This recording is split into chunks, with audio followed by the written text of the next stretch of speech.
ये लीजिए कुंवर साहब, आपके कहे अनुसार फूलों से पूरी तरह इनका श्रृंगार कर दिया है हमने।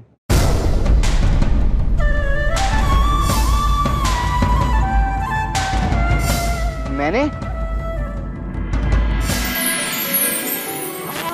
याद आया, मैंने ही तो एक गुड्डा दिया था आपको।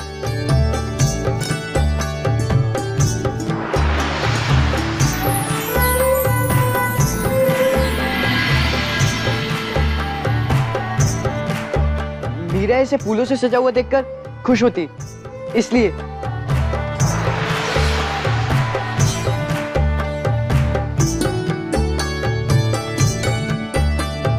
लो मीरा,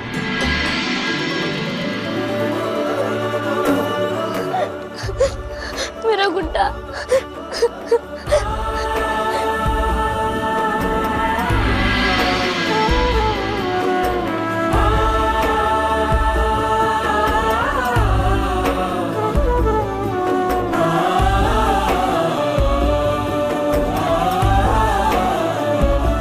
मैंने सोचा था कि ठाकुर जी का श्रृंगार अपने हाथों से करूंगा,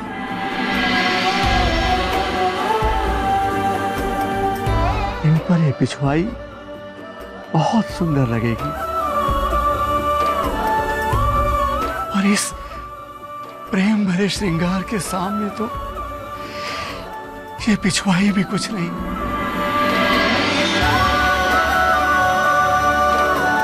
बहुत सुंदर लग रहा है तुम्हारा गुड्डा।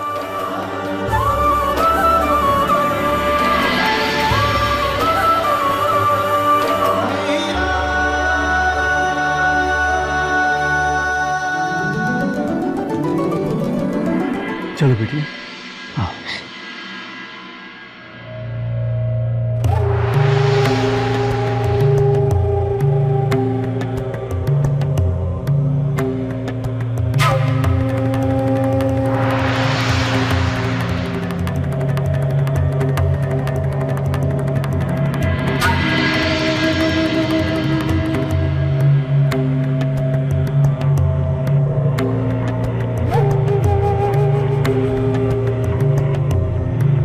ये मूर्ति इस मालिक के पास कैसे ही गई माँ? हमें नहीं पता रानी साहब, हमने तो खुद आपके सामने अपने हाथों से इसे जमीन में गाड़ा था। चलिए हमें चलकर देखना होगा।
कहाँ है वो माली जिसने वो मूर्ति ढूंढ निकाली? कहाँ है वो? आप किसकी बात कर रहे हैं? वही माली जिसने पहले मूर्ति चोरी की और बाद में पकड़े जाने के डर से लौटा दी। हम में से कोई नहीं आया था। झूठ मत बोलो, शायद वो नया है, आजकल में ही आया है। ऐसा नहीं हो सकता, पिछले 1 साल से कोई नया माली ही नहीं आया।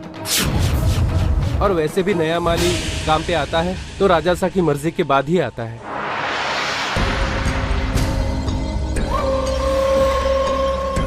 तो फिर वो कौन था?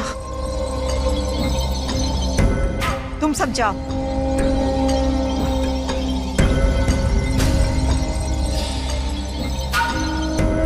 जब कोई नया माली आया ही नहीं तो वो कौन था जिसने मूर्ति लौटाई? हमें फौरन चलकर देखना होगा दाई माँ, जहाँ हमने मूर्ति को छुपाया था। चलिए।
अब तो तेरा गुड्डा मिल गया ना मीरा, अब क्यों रो रही है? मैं अपने गुड्डे के लिए नहीं रो रही हूँ। फिर क्यों रो रही है? मैंने आप पर विश्वास नहीं किया, आपको बुरा भला कह दिया, इसलिए मुझे रोना आ रहा है। मुझे ऐसा कहना नहीं चाहिए था आपको। आप हमारे बड़े भाई साहब हैं, मुझसे इतना प्यार करते हैं, मैंने ऐसे कैसे कह दिया आपको? मीरा, पता है बापू सा कहते हैं हमें उस पे सबसे ज्यादा गुस्सा आता है जिस पर हम सबसे ज्यादा विश्वास करते हैं और जिससे हम सबसे ज्यादा प्यार करते हैं। अरे तुझे मुझ पे गुस्सा होने का पूरा अधिकार है, तू मेरी छोटी बहन है मीरा। मतलब मुझसे नाराज नहीं हो? अरे नहीं मीरा, मगर हाँ, अगर अब तू रोना बंद करके हंसेगी नहीं तो मैं जरूर नाराज हो जाऊंगा।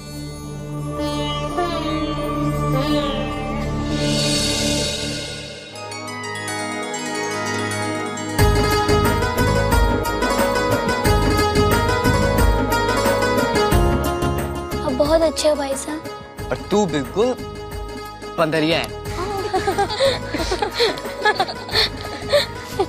हाँ, अब एक बात का ध्यान रख, अब अगर कभी भी मैं तेरा गुड्डा मांगू तो भी मुझे बदलेना। इस पे केवल और केवल तेरा हक है।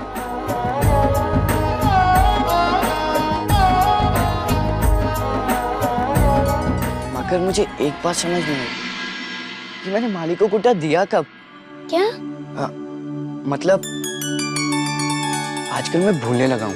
क्या भाई साहब, आजकल सच में आपको कुछ याद ही नहीं रहता? खुद आपने मेरा गुड्डा माली को श्रृंगार के लिए दिया और आप खुद ही भूल गए। बादाम का हलवा बनवा कर खिलाऊंगी मैं अपने भाई साहब को, ताकि आप कुछ ना भूलो।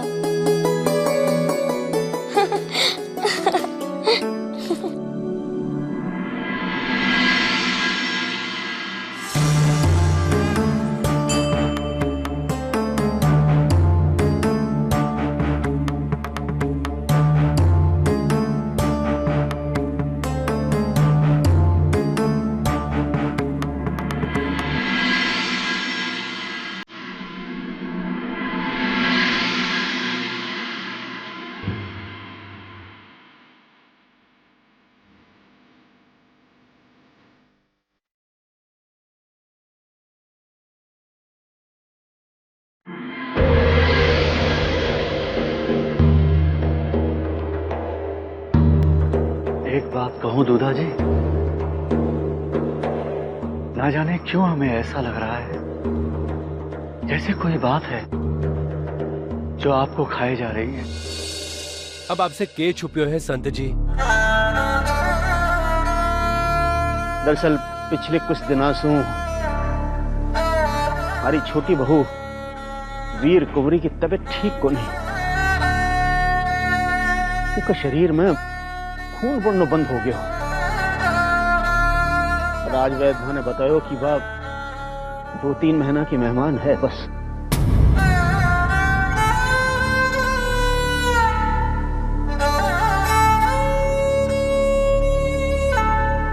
हम समझ सकते हैं रतन साहब आप पर क्या बीत रही होगी,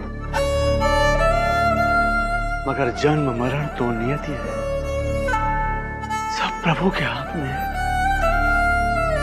जन्म और मृत्यु ही तो हमें अनुभव कराते हैं कि हम सब केवल उसके हाथ की कठपुतलियां हैं, पर प्रयास करना मनुष्य का धर्म है।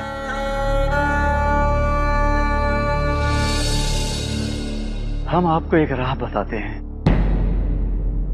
ईश्वर करे उससे आपको लक्ष्य मिल जाए।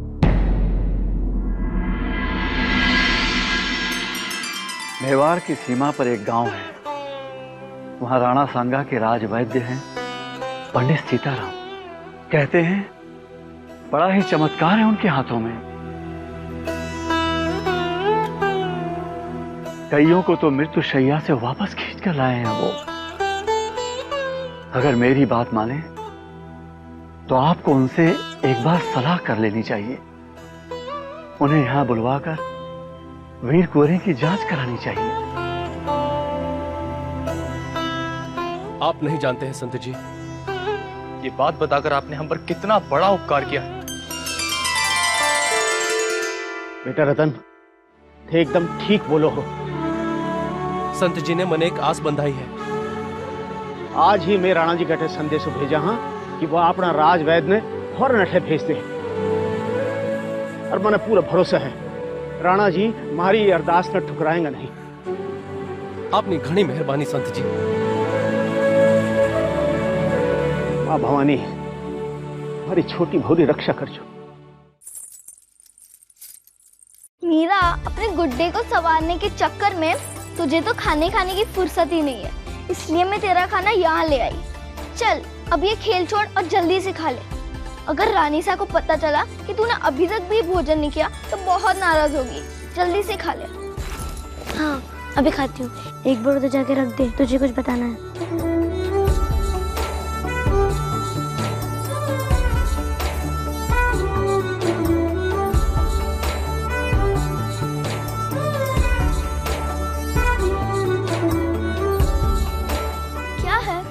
बैठ तो। क्या है बोलना। एक नहीं 2 बातें हैं। 2 बातें? पहली बात ये है कि हम मेहता जाने वाले हैं। हम सब अब से जमल भाईसा के साथ रहेंगे और हमारा गुड्डा भी हमारे साथ रहेगा। अच्छी बात है ना? ले, मैंने तुझे इतनी अच्छी खबर सुनाई और तेरा चेहरा लटक गया। लटकेगा ही ना, तू तो वहां जा रही है तो मैं यहाँ अकेली पड़ जाऊंगी और मेरा मन भी नहीं लगेगा इधर। अरे सुन तो, दूसरी बात सुनेगी तो तेरा चेहरा खिल जाएगा। दूसरी बात ये है कि तू भी हमारे साथ मेटा जाने वाली है। मैं और मेटा? तो मैं कैसे आ सकती हूँ अगर मेरे बाबू साहब मुझे मेटा नहीं भेजे तो? हाँ, ये तो है। हम अपने बाबू साहब की मर्जी के बिना कहीं नहीं जा सकते। वैसे ही तुझे भी तो अपने बाबू साहब की बात माननी पड़ेगी ना। हाँ। अब हम क्या करें? उसकी चिंता तुम मत करो।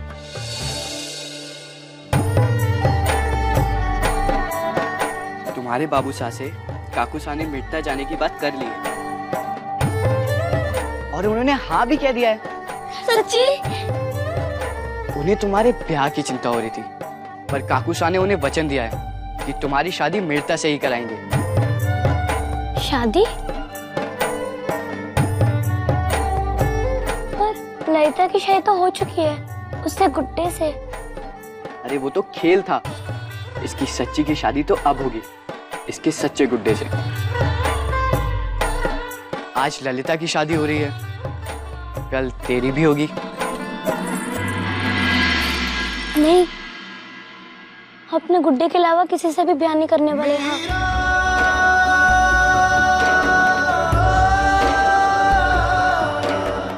सारे किए किराए पर पानी फेर दिया संत जी ने। सब चला जाएगा हमारे हाथ से। अरे उस मेवाड़ के उस वैद के बारे में बताने की क्या जरूरत थी? अगर राणा सांगा ने वैद को भिजवा दिया तो वीर कुंवरी तो बच ही जाएगी, साथ में हमेशा के लिए उनका उपकार हमारे माथे चढ़ जाएगा। और राठौर अपने उपकार का बदला कैसे चुकाते हैं ये आप जानती ही हैं। कल उठकर जब कुंवर जयमल राजगद्दी पर बैठेंगे तो मेड़ता के राजा भले ही कहलाएं, पर असली राज होगा राणा सांगा का। नाम की गद्दी होगी, नाम की। दाइमा, इस बारे में तो हमने कभी सोचा ही नहीं। अब क्या करेंगे? इसका कोई तो रास्ता होगा। ढूंढने से तो भगवान भी मिल जाते हैं, कोई रास्ता भी मिल जाएगा। पर चाहे जो हो, हम ऐसा करते ही ना होने देंगे। अपने कुंवर जयमल के साथ, उनके भविष्य के साथ खिलवाड़ किसी कीमत पे ना होने देंगे हम।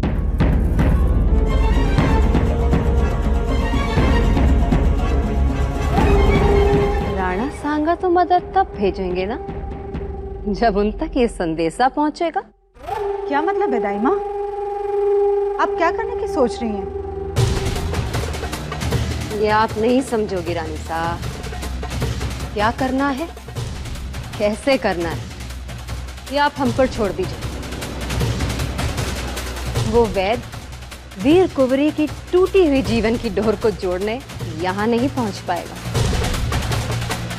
दूत कल रात संदेशा लेकर मेवाड़ के लिए रवाना होगा। हमें उससे पहले ये संदेशा बदल देना है। राणा सांगा को संदेशा तो मिलेगा, मगर वो नहीं जो दूदाजी भेजना चाहते थे। अब हम देखते हैं वीर कुंवरी को बचाने कौन सा वैद आता है।